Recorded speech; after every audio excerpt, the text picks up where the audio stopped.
Hello everyone, I'm doctor Ganeshika Kaushik. Welcome you all on toppers top. So guys, मैंने आपको बोला था 4-5 दिन पहले कि इंडस्ट्रियल रिलेशन से रिलेटेड करंट अफेयर जो वो मैं लेके आऊँगी। तो इस वीडियो के अंदर जितना भी एक साल के अंदर करंट अफेयर था, कुछ चीज़ें हमने इकोनॉमिक्स के अंदर भी डिस्कस कर ली थी और कुछ जब मैं चैप्टर्स आपको कराती थी इंडस्ट्रियल रिलेशन सोशल सिक्योरिटी के, उसमें मैंने कवर करा दिया था आपका। तो जो बच गया है स्पेसिफिक वो हम यहाँ पर डिस्कस करेंगे, तो वीडियो को लास्ट तक देखिएगा। चलिए वीडियो को शुरू करते हैं। तो देखिए, सबसे पहले हम शुरुआत करेंगे एक फेस्ट से, मतलब कि एक जो मेला बनाया गया था स्पेसिफिकली कि एक इंडस्ट्री को जो हैंडीकैप्स होते हैं उनके स्किल्स को प्रमोट करने के लिए। यहाँ पे स्किल्स से रिलेटेड जो भी चीज़ें हैं, एमएसएमई से रिलेटेड, इनोवेशन से रिलेटेड, एंटरप्रेन्योर से रिलेटेड, वो सारी ही आपको इंडस्ट्रियल रिलेशंस के अंदर करंट अफेयर से एसोसिएट करके पढ़नी है। तो सबसे पहले जो इकैम फेस्ट है वो बेसिकली क्या है, एग्जीबिशन कम फेयर, मतलब कि ये जो होगा एक मेले के तरीके से, एक फेयर के तरीके से होगा जिसमें कि एग्जीबिशन किया जाएगा। किसके थ्रू ये ऑर्गेनाइज किया गया है, तो national handicap finance development corporation जो है, जिसको NHFDC के नाम से भी जाना जाता है, और ministry of social justice and empowerment के अंदर इस फेस्ट को ऑर्गेनाइज किया गया है। इसका जो एम है वो बेसिकली है कि हमारी कंट्री के अंदर जो दिव्यांग्स हैं या फिर जो फिजिकली चैलेंज लोग हैं उनकी क्राफ्ट्समैनशिप को प्रमोट करना, मतलब कि वो जो क्राफ्ट्स बनाते हैं उनको एक इंडस्ट्रियल सेक्टर में ला के प्रॉपरली एक ऑर्गेनाइज तरीके से फिर उसको बूस्ट करना, और जितने भी एंटरप्रेन्योर्स होते हैं उनको भी प्रमोट करना। नेक्स्ट आता है डियरनेस अलाउंस के बारे में बहुत बार सुना होगा आपने इंडस्ट्रियल रिलेशन में, सोशल सिक्योरिटी में, कि डियरनेस अलाउंस दिया जाता है। तो ये बेसिकली होता क्या है, एक स्पेसिफिक आपको ये चीज़ इसलिए याद रखनी कि अगर करंट अफेयर के अंदर वो चीज़ आ रही है ना, तो आपके एग्जाम प्रोस्पेक्टिव से वो ज़्यादा इंपॉर्टेंट हो जाती है। तो डियरनेस अलाउंस क्या होता है बेसिकली, कि एक पर्सन जो है उसको जो सैलरी मिलती है वो मिलती है, ठीक है। अगर मान लीजिए मार्केट में क्या होता है कि इन्फ्लेशन आ जाती है, अब उसके पास ये जो सैलरी आ रही है इससे तो ये अपने रोज़मर्रा के खर्चे निकाल सकता है, बट ये जो खर्चा एकदम से बढ़ गया, इन्फ्लेशन बढ़ गई, इसको ये किस तरीके से कोप अप करेगा, डील करेगा। तो यहाँ पे जो डियरनेस अलाउंस दिया जाता है किसी भी पर्सन को, वो हेल्प करेगा कि इस रेट से ज़्यादा जो ये इन्फ्लेशन आ गई वो इसको डील कर सके, ठीक है। इतना आपको सिंपल लैंग्वेज में समझ आया। डियरनेस अलाउंस कितना होता है, आपकी जो बेसिक सैलरी होती है उसका जो कुछ परसेंटेज होता है वो एज एन आपको डियरनेस अलाउंस अलॉट किया जाता है। तो ये जो परसेंटेज होती है ये फिक्स होती है अलग अलग अमाउंट में कि कितनी आपकी सैलरी है। तो dearness allowance is a cost of living adjustment allowance, जो कि गवर्नमेंट एम्प्लॉयज़ को, जो पब्लिक सेक्टर एम्प्लॉयज़ हैं या फिर जो पेंशनर्स है उनको मिलता है। और इसको कैलकुलेट कैसे किया जाता है, जो आपकी बेसिक सैलरी है उसकी परसेंटेज के बेसिस पे, और किस लिए किया जाता है, ताकि जो इन्फ्लेशन का इम्पैक्ट है उससे आप बच सके और उसका इम्पैक्ट आपके ऊपर ना पड़े। नेक्स्ट आता है ब्लू चिप स्टॉक्स के बारे में। तो ये क्या है, देखिए, जो एक कंपनीज होती हैं जो कि बहुत बड़ी होती है और वेल रिकॉग्नाइज्ड होती हैं, मतलब कि बहुत रिप्यूटेड होती हैं, उनके जो स्टॉक्स होते हैं, शेयर्स होते हैं, उनको हम ब्लू चिप स्टॉक्स के नाम से कहते हैं। तो वो कंपनी जिनका एक बहुत लंबे टाइम ऑफ हिस्ट्री से, मतलब कि आप मान लो 50 साल हो गए, 100 साल हो गए, उनसे उनकी जो फाइनेंशियल परफॉर्मेंस है वो बहुत अच्छी चल रही है, तो उनके शेयर्स जो बिकते हैं उनको हम ब्लू चिप स्टॉक्स कहते हैं। ये जो स्टॉक्स होते हैं इनके अंदर कैपेबिलिटी होती है कि जब टफ मार्केट ऑपरेशंस या कंडीशंस होती है उस टाइम पीरियड में भी गुड मार्केट कंडीशंस के तरीके से आपको हायर रिटर्न्स मिलते हैं। तो अगर आप ये देखें कि अगर आपको एक इंश्योर है कि आपको हायर रिटर्न्स मिलेंगे, तो जो सॉरी जो स्टॉक्स होंगे, ऑब्वियस सी बात है कि उनकी कॉस्ट भी हाई होगी, तो ये हमेशा हाई कॉस्ट के होते हैं क्योंकि गुड रिपुटेशन इनसे जुड़ी होती है और आपको जो रिटर्न्स मिलते हैं वो भी हायर मिलते हैं। नेक्स्ट आता है circuit breaker in stock market के बारे में। तो जून 2001 के अंदर जो है सेबी ने एक इंडेक्स को लॉन्च किया था, इंप्लीमेंट किया था, जिसको नाम दिया गया था index based market wide circuit breakers. इसके अंदर क्या कहा जाता है कि यहाँ पे देखिए क्या होता है कि इंडेक्स के बेसिस पे, इंडेक्स की हेल्प से जो भी ऐसी चीज़ें आ रही होती है मार्केट के अंदर जिससे कि मार्केट जो होती है वो क्रैश हो सकती है, वो क्या कहा जाता है, सर्किट ब्रेकर्स कहे जाते हैं। तो इनको रोकने के लिए, प्रिवेंट करने के लिए जो है, ये बेसिकली स्टॉक मार्केट के अंदर सर्किट ब्रेकर्स का इन्फ्लुएंस या फिर जो एक टर्म है वो दिया गया है। यहाँ पे क्या होता है कि जो मार्केट पार्टिसिपेंट्स होते हैं वो डरने लग जाते हैं, पैनिक होना शुरू हो जाते हैं जब उनके जो स्टॉक्स होते हैं वो ओवर वैल्यूड हो जाते हैं, और वो ये डिसाइड करते हैं कि वो अपने स्टॉक्स को बेच देंगे। जब वो अपने स्टॉक्स को बेच देंगे तो उससे क्या हो जाएगा, मार्केट में एक तरीके से क्रैशिंग हो जाएगी और वो क्या हो जाएगी, सर्किट ब्रेकर हो जाएगी। तो ये जो index based market white circuit है, ये 3 स्टेजेस के ऊपर जो है डिपेंड होता है कि जब कोई जो स्टॉक की वैल्यू है, ओवर वैल्यू, वो 10% पे हो रहा है, 15% पे हो रहा है या 20% पे हो रहा है, उसके बाद जो है ये देखा जाएगा कि कितना क्रैश ब्रेकर आ चुका है। इम्प्लीकेशंस इसका क्या होता है कि अगर मान लीजिए कि जब ये जो सर्किट ब्रेकर्स हैं, मतलब कि जो स्टॉक्स है वो ओवर वैल्यू हो गए, तो उससे क्या हो जाएगा कि जो मार्केट होगी उसके अंदर जितनी भी इक्विटी होती है या फिर जो इक्विटी डेरिवेटिव्स होते हैं उसके अंदर फ्लक्चुएशंस आनी शुरू हो जाएगी और मार्केट के जो स्टॉक्स होंगे उनमें रिलायबिलिटी लोगों की कम हो जाएगी। नेक्स्ट आता है नेशनल माइग्रेशन इंफॉर्मेशन सिस्टम के बारे में। तो आपको जो यहाँ पे मेन चीज़ याद रखनी है वो याद रखनी है कि ये है क्या और किसके थ्रू इसको लॉन्च किया गया था। तो पहले आप ये देख लीजिए कि जब कोविड-19 की प्रॉब्लम आई थी तो उस टाइम में जो माइग्रेंट लेबर्स थे या फिर जो माइग्रेशन से रिलेटेड इश्यूज थे उससे रिलेटेड जितनी भी इंफॉर्मेशन थी वो प्रोवाइड करने के लिए नेशनल माइग्रेंट इंफॉर्मेशन सिस्टम को बनाया गया था। ये एक सेंट्रल ऑनलाइन रिपोजिटरी था माइग्रेंट वर्कर्स के ऊपर कि ये देखने के लिए कि उनका जो मूवमेंट है एक स्टेट से दूसरे स्टेट में वो अच्छी तरीके से हो पा रहा है या नहीं हो पा रहा है। हालांकि इसका बाद में कुछ डाटा नहीं मिला था गवर्नमेंट के पास। उन्होंने कहा था कि हमें पता ही नहीं है कि जो माइग्रेंट वर्कर्स हैं उनकी कितनी डेथ हुई है, क्या उनकी कंडीशन है, तो कोई रिस्पॉन्सिबिलिटी ली नहीं थी गवर्नमेंट ने, बट फिर भी ये सिस्टम बना दिया था कि इसके थ्रू ये डेवलप किया गया था। तो जो नेशनल डिजास्टर मैनेजमेंट अथॉरिटी है NDMA, उसके थ्रू इस इंफॉर्मेशन सिस्टम को बनाया गया था, ये आपको याद रखना है। नेक्स्ट आता है सोलर चरखा मिशन के ऊपर। सोलर चरखा मिशन से मेरे को एक बात याद आ गई कि ये जो लॉन्च हुआ था ये 2018 में हुआ था। तो मैं आई थिंक मैंने पता नहीं कौन सा करंट अफेयर की वीडियो बनाई थी, तो उसमें मैं कोई स्कीम आपको पढ़ा रही थी, तो उसमें मैंने बोला कि ये जो है स्कीम ये 2015 में लॉन्च हुई थी, ये बात कही थी। तो उसके नीचे एक कमेंट आया मेरे पास कि मैम 2015 का करंट अफेयर कोई नहीं पूछेगा, 2019-20 का पूछेंगे। गाइज आप एक सिंपल सी बात सोचो यार कि मतलब कि हम जो चीज़ें पढ़ते हैं वो अभी करंट अफेयर में है, इस वजह से हम पढ़ रहे हैं, हम वो 2015 का नहीं पढ़ रहे, वो वहाँ पे लॉन्च हुई है। तो ऐसे आप कन्फ्यूज़न लेके अगर चलेंगे, ऐसे आप मतलब IQ रखेंगे और फिर आप ऐसा ही कमेंट करेंगे तो इससे औरों पे भी असर पड़ेगा ना कि करंट अफेयर ऐसा है। तो यहाँ पे क्या है, बेसिकली लॉन्च हुआ है, ये करंट अफेयर में अभी भी 2020 के अंदर है, ठीक है। तो ये थोड़ा सा डिफ्रेंशिएट कीजिए, थोड़ी नॉर्मल बात कीजिए। तो यहाँ पे सोलर चरखा मिशन जो है वो 2018 के अंदर लॉन्च हुआ था। किसके थ्रू किया गया था, तो ministry of micro small and medium enterprises that is MSME के थ्रू इसको लॉन्च किया गया था 2018 के अंदर। यहाँ पे देखिए आपको ये डिफरेंस याद रखना है कि किसके थ्रू लॉन्च किया गया था और किसके थ्रू इसको इम्प्लीमेंट किया जाता है। तो khadi and village industry commission जो है उसके थ्रू इस प्रोग्राम को इम्प्लीमेंट किया जाता है।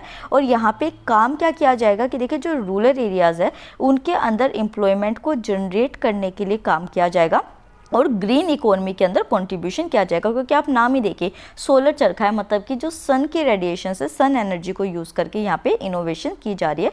तो यहाँ पे आप एक चीज़ देखेंगे कि ये जो मिशन है इसके अंदर सेंट्रल गवर्नमेंट के थ्रू सब्सिडी भी प्रोवाइड की जाएगी। जो इनिशियल 2 ईयर्स होंगे उनमें ₹550 करोड़ की सब्सिडी प्रोवाइड की जाएगी 50 क्लस्टर्स के लिए।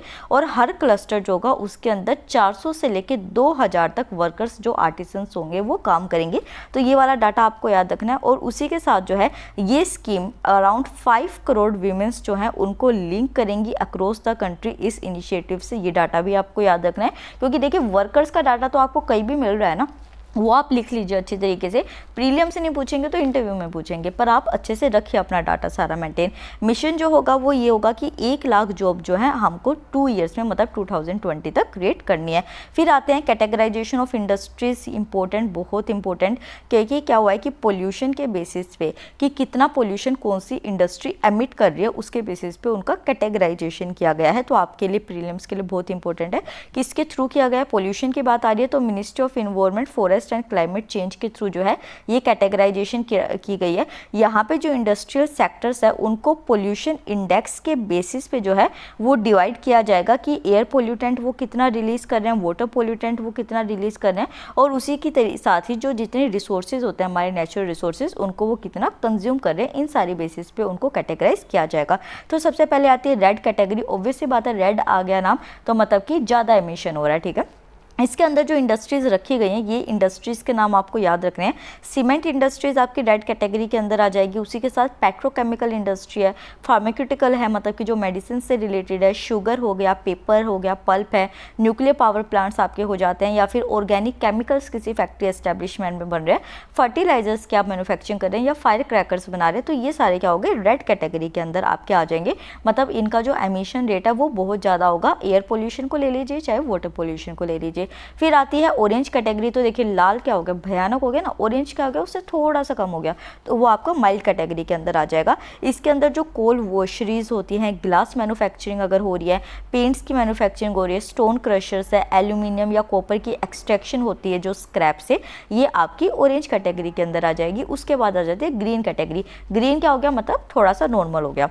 तो यहाँ पे एल्यूमिनियम की यूटेंसिल्स बनाने वाली जो कंपनीज हो जाती हैं, स्टील फर्नीचर हो गया, सोप मैन्युफैक्चरिंग है, या फिर टी प्रोसेसिंग है, ये इंडस्ट्रीज आ जाएंगी। और लास्ट में आता है वाइट। वाइट क्या होता है, साफ सुथरा, बिल्कुल अच्छा बच्चा। तो ये वाइट कैटेगरी का क्या मतलब, जो सबसे कम एमिशन कर रही है, कोई भी नुकसान नहीं कर रही है। तो इसके अंदर क्या हो गया, प्रैक्टिकली नॉन पोल्यूटिंग इंडस्ट्रीज जो होती हैं वो वाइट कैटेगरी के अंदर होती है। बट ऐसी तो कोई होती नहीं है, बट फिर भी एक लेवल पे कि हाँ भाई एमिशन कम से कम है। तो इसके अंदर जो है एयर कंडीशनिंग यूनिट्स जो होती हैं, या फिर चौक की फैक्ट्रीज है, बिस्किट ट्रे यूनिट्स हो गई। इसमें क्या होता है कि एक ग्रीनर जो क्लियरेंस होता है वो उनको नहीं चाहिए होता है फाइनेंसिंग के लिए, तो ये वाइट कैटेगरी के अंदर आ जाती है। अब किस तरीके से डिसाइड होगा कि कौन सी कंपनी जो है वो किस कैटेगरी के अंदर है। तो देखिए अगर कोई इंडस्ट्री है वो 60 से ऊपर स्कोर करती है इस इंडेक्स में, मतलब कि 1 से 100 तक की रैंकिंग रखी जाती है, और उसमें अगर वो 60 से अबव स्कोर करती है तो वो रेड इंडस्ट्री के अंदर आ जाती है। वहीं पे अगर वो 41 से 59 के बीच में करती है तो वो ऑरेंज कैटेगरी के अंदर आती है। वहीं पे अगर वो 21 से लेके 40 के बीच में करती है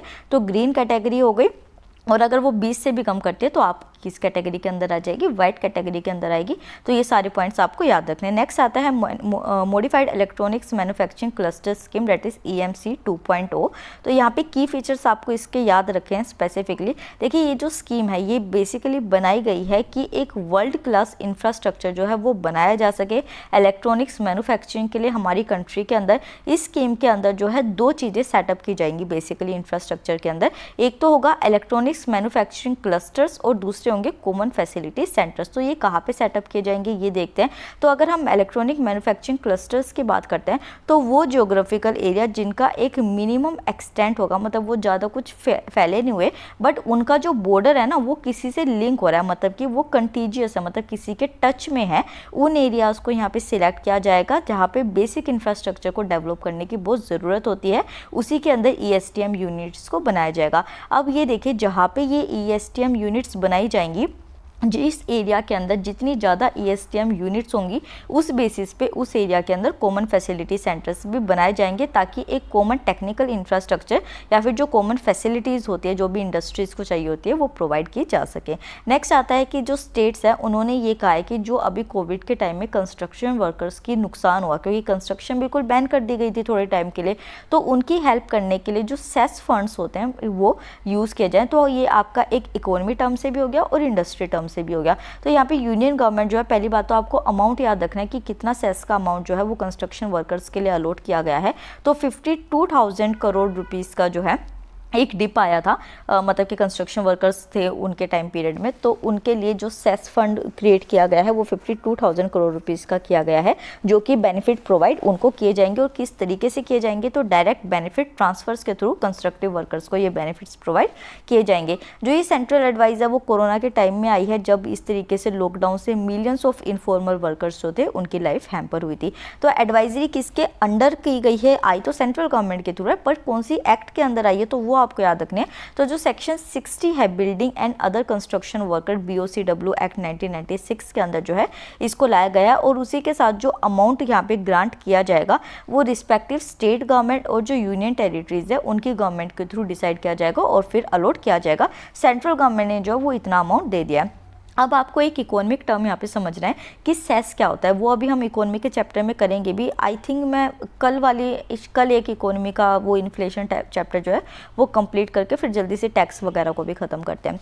तो यहाँ पे जो सेस है वो बेसिकली क्या होता है कि देखिए एक टैक्स आपने पे कर दिया, ठीक है, आपने अपनी तरफ से कर दिया। अब इस टैक्स के ऊपर भी जो एक एक्स्ट्रा चार्ज लगता है ना, वो क्या होता है, आपका सेस हो जाता है। तो यहाँ पे आपको ये देखना है कि जो टैक्स पे किया जाता है उसके ऊपर जो है ये सेस लगता है, मतलब एक्स्ट्रा चार्ज लगता है, ये टैक्सेबल इनकम के ऊपर नहीं लगता। ये डिफरेंस आपको याद रखना है, ठीक है। तो जो टैक्स पेयर है उसको नहीं करना होता, जो टैक्स है उसी के ऊपर ये लग गया। तो सेस जो होता है वो डायरेक्ट और इनडायरेक्ट दोनों टैक्सेस के ऊपर लगता है, और जो यहाँ पे रेवेन्यू ऑब्टेन होता है इनकम टैक्स से, कॉर्पोरेशन टैक्स से, इनडायरेक्ट टैक्सेस से, वो वेरियस पर्पसेस के लिए एलोकेट किया जाता है सेस में, जो मतलब कि आता है आपका, ठीक है। तो ये आपको याद रखना है। और जो जितने भी टैक्सेस होते हैं या फिर जो सेसेस होते हैं वो कहाँ पे जाते हैं, ये आपका एक पॉलिटी का पॉइंट हो गया। हमको इसी तरीके से इंटर रिलेट करके पढ़ना है, क्योंकि 2017 तो गया, जब पूछ लिया जो पूछ लिया, ठीक है, यूपीएससी ने।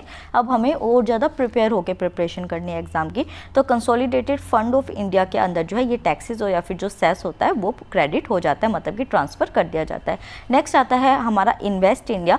इन्वेस्ट इंडिया जो है वो एक नेशनल इन्वेस्टमेंट प्रमोशन और फैसिलिटेशन एजेंसी है इंडिया की, जिसको एक नॉन प्रॉफिट वेंचर के तरीके से सेटअप किया गया था। किसके अंडर सेटअप किया गया था, तो आपके department of industrial policy and promotion जो है मिनिस्ट्री ऑफ कॉमर्स के अंदर, उसके अंदर इसको सेटअप किया गया है। क्यों किया गया है सेटअप, ताकि जितने भी इन्वेस्टर्स हैं मेक इन इंडिया के अंदर जो इन्वेस्टर्स बन के आए हैं उनको एम्पावर किया जा सके, ऊपर से उनको सारी फैसिलिटीज़ प्रोवाइड की जा सके, ताकि वो अपने बिजनेस को एस्टैब्लिश कर सके, ऑपरेट कर सके और उसके साथ साथ एक्सपेंड भी कर सके। तो ये सारे पॉइंट्स आपको याद रखने हैं। नेक्स्ट जो है इसको कब शुरू किया गया था, तो अर्ली 2010 के अंदर ये ऑपरेशनलाइज्ड हो गया था इन्वेस्ट इंडिया। पर अब मेक इन इंडिया तो अभी आया ना, मतलब मोदी के प्रधानमंत्री मोदी जी के आने के बाद, तो मतलब कि ये आया बाद में, बट मेक इन इंडिया को अब भी फोकस में दिया गया, बट 2010 से ये ऑपरेशनलाइज हो गया था।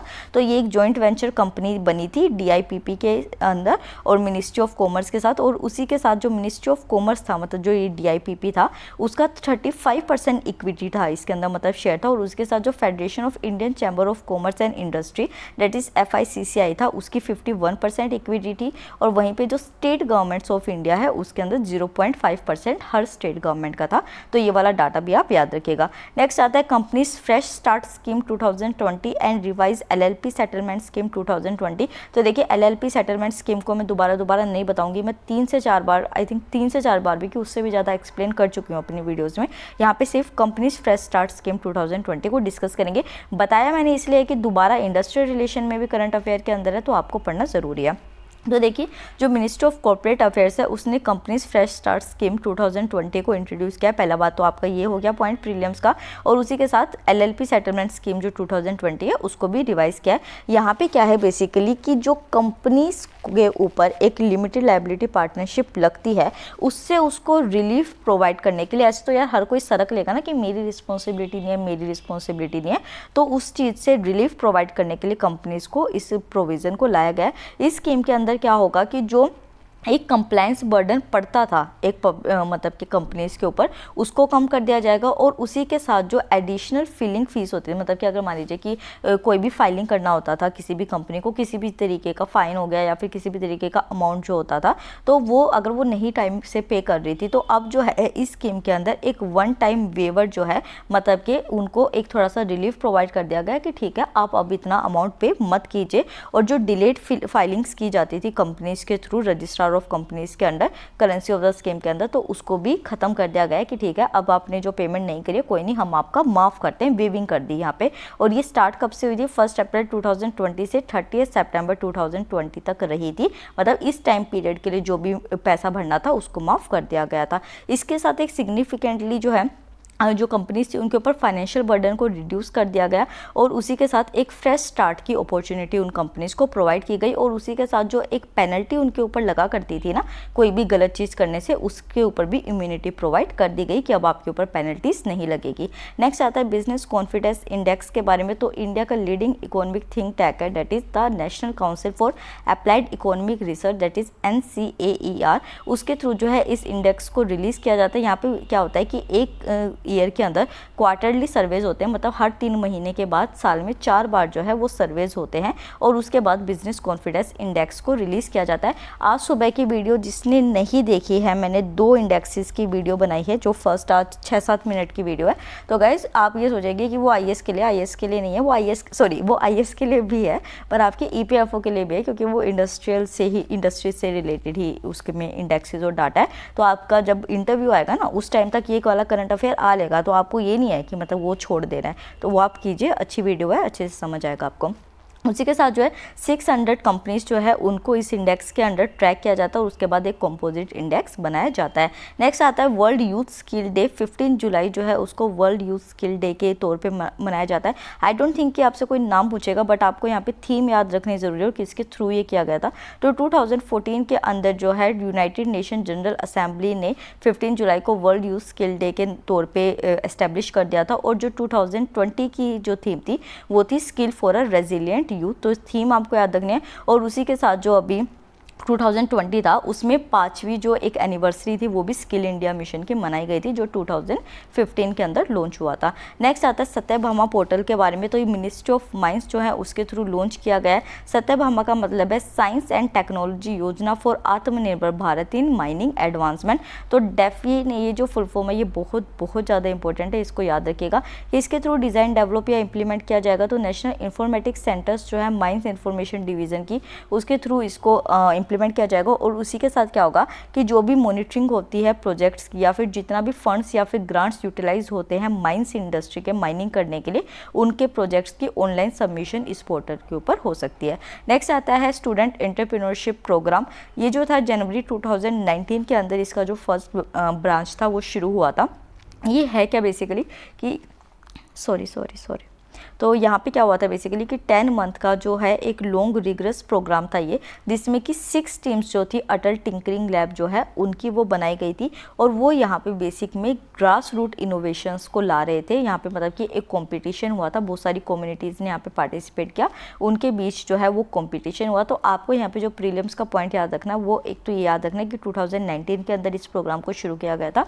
और उसी के साथ ये किसके अंदर किया गया था, तो ये ATL की मैराथन है जिसके अंदर इनोवेशंस की गई थी बाय स्टूडेंट एंटरप्रेन्योर्स। ये बस इतना याद रखना आपको। नेक्स्ट आता है scheme for formalisation of micro food processing enterprise, that is FME।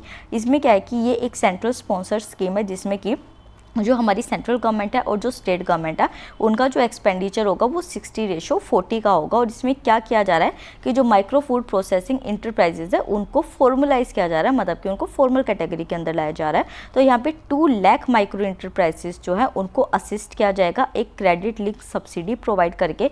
Micro enterprises जो होते हैं उनको कितनी सब्सिडी दी जाएगी, तो 35% की जो है सब्सिडी दी जाएगी अगर किसी प्रोजेक्ट कॉस्ट में ₹10 लाख की इन्वेस्टमेंट हुई है। ठीक है, उसी के साथ जो बेनिफिशियरी कंट्रीब्यूशन है वो मिनिमम 10% होना चाहिए उस पर्सन के थ्रू। और जो बैलेंस अमाउंट होगा वो किसके थ्रू हो जाएगा, लोन के थ्रू हो जाएगा। और उसी के साथ जो एक सीड कैपिटल रखा गया है कि इतना कैपिटल आपको इनिशियली लगाना ही लगाना है, जो एक SHG के लिए रखा गया है वो रखा गया है 4 लाख रुपीज़ का। मतलब कोई सेल्फ हेल्प ग्रुप है उसको अगर कोई कैपिटल लगाना है इनिशियली तो 4 लाख रुपये का लगाना होगा for loan to the members for working capital and small tools के लिए। और उसी के मतलब कि अगर उनको लोन चाहिए। और उसी के साथ ये जो स्कीम है ये 5 ईयर के पीरियड के लिए इंप्लीमेंट की जाएगी। 2020-2021 से ये शुरू हुई है और ये 2024-2025 तक रहेगी। उसी के साथ ये जो स्कीम लाई गई है ये एक क्लस्टर बेस्ड अप्रोच पे लाई गई है, मतलब कि छोटे छोटे यहाँ पे क्लस्टर्स बनाए जाएंगे और जो फोकस किया जाएगा वो पेरिशेबल्स पे किया जाएगा। मतलब कोई ऐसी चीज़ जो जल्दी ख़राब होती है फूड प्रोसेसिंग के अंदर